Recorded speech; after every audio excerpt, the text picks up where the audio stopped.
তো আজকের এই জাইবু দোকান দিয়ে নিয়ে এসছে আনারস, আর কিনা কাটার দায়িত্ব পড়েছে আমার।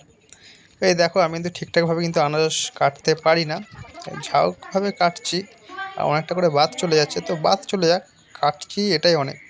তো কাটার পরে এরকম চোখ চোখ টাইপের থাকে, ওগুলো আমি ফেলে নিতে হয়। তাই আমি ওগুলো সব ফেলে নিয়েছি, পুরো ফ্রেশ করে নিয়েছি।